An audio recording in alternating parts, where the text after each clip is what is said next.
안녕하세요. 하루필수 말씀 충전 하필 큐티 조종환입니다. 오늘 함께 나눌 하나님 말씀은 데살로니가 전서 2장 17절에서 3장 13절까지 말씀입니다.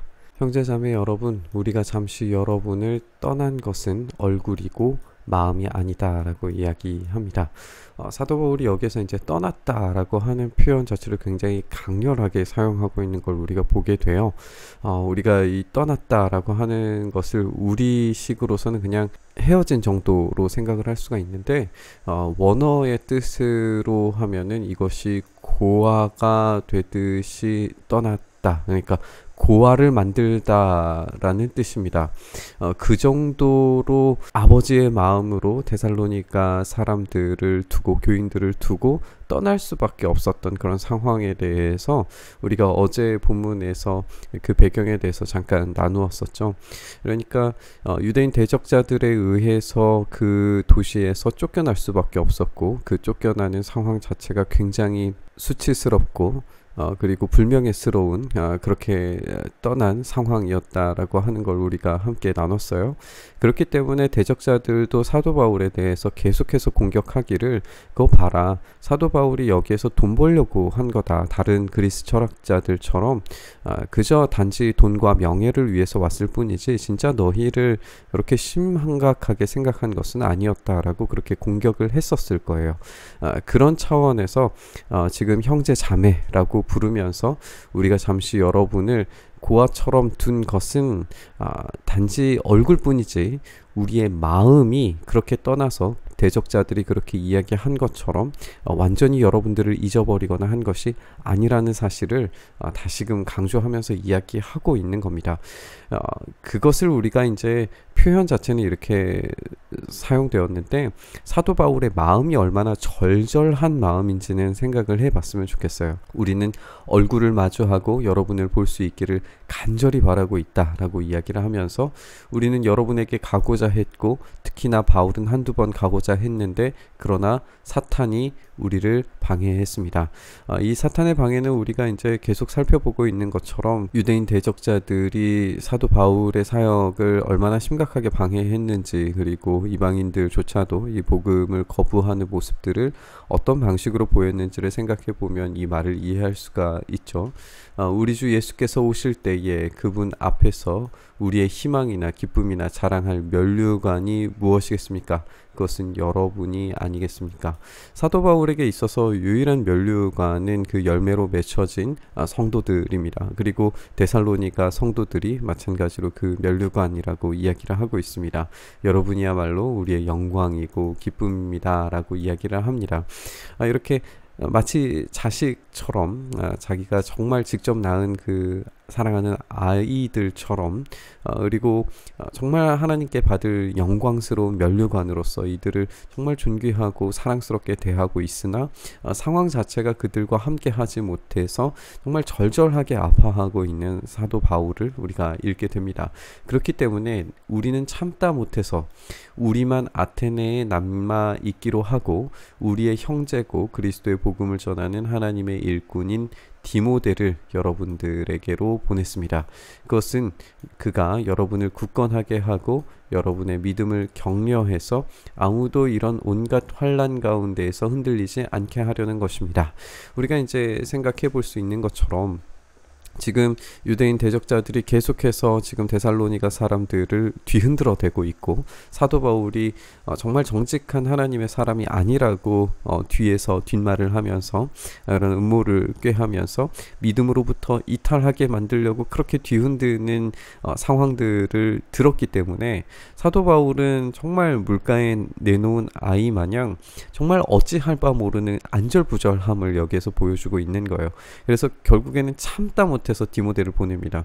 근데 이 디모데를 보내는 것 자체도 사도 바울에게는 엄청난 희생이었을 거예요. 왜냐하면 지금 우리가 읽고 있기로 사도행전 17장의 내용들, 그 이후에 18장까지에 이어지는 내용들을 쭉 생각을 해보면 이제 아테네에 가서 사역을 해야 되는데, 이 아테네에 가서 사역하는 것이 결코 쉬운 일이 아니었거든요. 그 당시에 이제 온갖 철학자들과 논쟁하는 과정 가운데서 열매 맺지 못함에 대해 있게 해서 사도 바울이 굉장히 힘들어하는 그런 상황들을 우리가 읽게 되는데, 그런 상황에서 자기의 최고의 동역자이자 아들과 같은 이 디모데를 데살로니가로 보낸다는 것은 자기가 의지할 수 있는 팔 한쪽, 기둥 하나를 잃어버린 것과 마찬가지였을 거예요. 그런 정말 어려운 사역의 환경에서도 이 데살로니가 사람들을 향한 이런 절절한 마음 때문에 보낼 수밖에 없었던 거죠. 그래서 이런 환난 가운데에서 흔들리지 않도록 하기 위해서 디모데를 파견을 합니다. 여러분도 아는 대로 우리는 이런 환난을 당하게 되어 있습니다. 믿음은 이 환난을 각오하는 것이라고 가르쳤던 것 같고, 그것을 실제로도 경험을 했습니다. 우리가 어제 함께 살펴봤던 것처럼 이 빌립보에서 일어난 사건이나 데살로니가의 사건이나 그 이후에 복음으로 인하여서 박해를 당하고 그것으로 인하여서 순교를 당하는 모든 과정들까지 예수 그리스도를 믿는다는 것은 결코 순탄한 길을 보장받는 길이 아니라는 걸 알려주고 있어요. 우리가 여러분과 함께 있을 때에 장차 우리가 환난을 당하게 되리라는 것을 여러분에게 미리 말하였는데 과연 그렇게 됐고, 여러분은 그것을 알고 있습니다. 이렇게 데살로니가 사람들도 이 무신론자라고 하는 취급을 당하면서 이 환난과 어려움을 당했을 겁니다. 우리가 복음이라고 하는 것이 단지 말이 아니라 그 삶의 체제 자체를 변화시키는 황제 숭배를 거부하고 예수 그리스도의 통치 체제 안으로 편입되는 것이라는 것을 우리가 다시 한번 기억해 봤을 때에 이 환난의 강도와 삶의 직접적인 영향력이 얼마나 깊숙이 들어왔을 것인가에 대해서 우리는 생각을 해 봐야 합니다. 그렇기 때문에 참다 못해서 여러분들의 믿음을 알아보려고 디모데를 보냈고, 그것은 유혹하는 자가 여러분들을 유혹해서 우리의 수고를 헛되지 못하게 하려고 하는 것이었다라고 이야기를 합니다. 그런데 지금 디모데가 여러분에게서 우리에게로 돌아와서 여러분의 믿음과 사랑의 기쁜 소식을 전해 주었습니다. 또 여러분이 늘 좋게 생각하고 있어서 우리가 여러분을 간절히 보고 싶어 하는 것 같이 여러분도 우리를 간절히 보고 싶어 한다고 전해 주었습니다. 이렇게 데살로니가 사람들은 이런 박해에도 불구하고 신실하게 믿음을 지켰다라고 하는 사실을 우리가 엿볼 수 있습니다. 그리고 디모데가 이 소식을 가지고 왔을 때에 마치 뛸 듯이 기뻐하는 사도 바울의 모습을 우리가 엿볼 수가 있습니다. 정말 기뻐하는 모습이에요. 그렇기 때문에 형제자매 여러분, 우리는 여러분을 보고 우리의 모든 곤경과 환난 가운데에서도 여러분들의 믿음으로 말미암아 위로를 받았습니다 라고 이야기하면서 뭐라고까지 이야기하냐면, 여러분이 주님 안에 굳게 서 있으면 우리가 살아있는 셈입니다. 그러니까 자신들은 지금 마치 죽어있는 상황과 같은데 믿음으로 굳게 서 있다라고 하는 이 말 하나만으로도 숨을 쉴 수 있게 되었다라고 하는 그런 표현입니다. 살아있는 존재가 된 겁니다. 그러니까 지금 데살로니가 사람들의 생명과 사도 바울의 생명이 마치 연결되어져 있는 것처럼 표현하고 있는 이런 모습을 보게 됩니다. 그러니까 아버지가 이 자식을 사랑하는 그런 사랑이 이 사도 바울에게 있었다는 사실을 우리가 엿볼 수 있게 되는 거죠. 이렇게 참 멋진 목사님의 모습을 우리가 볼 수 있습니다. 우리가 우리 하나님 앞에서 여러분 때문에 누리는 모든 기쁨을 두고 여러분을 생각해서 하나님께 어떠한 감사를 드려야 하겠습니까? 우리는 여러분의 얼굴을 볼 수 있기를, 또 여러분의 믿음에 부족한 것을 보충하여 줄 수 있기를 밤낮으로 간절히 기도하고 있습니다 라고 이야기합니다. 그러니까 단지 사도 바울은 그냥 걱정과 염려만 할 뿐만 아니라 이들을 온전히 세울 수 있게 되는 날이 속히 올 수 있도록 계속해서 기도하고 있다는 걸 우리가 알게 되죠. 그 기도의 내용인데, 하나님 우리 아버지와 우리 주 예수께서 우리의 길을 친히 열어주셔서 우리를 여러분에게로 가게 해주시기를 간구합니다. 이런 간절히 빌고 있는 기도의 내용이에요. 또 우리가 여러분을 사랑하는 것과 같이 주님께서 여러분끼리 서로 나누는 사랑과 또 모든 사람에게 베푸는 여러분의 사랑을 풍성하게 하고 넘치게 해주시기를 빕니다 라고 이렇게 씁니다.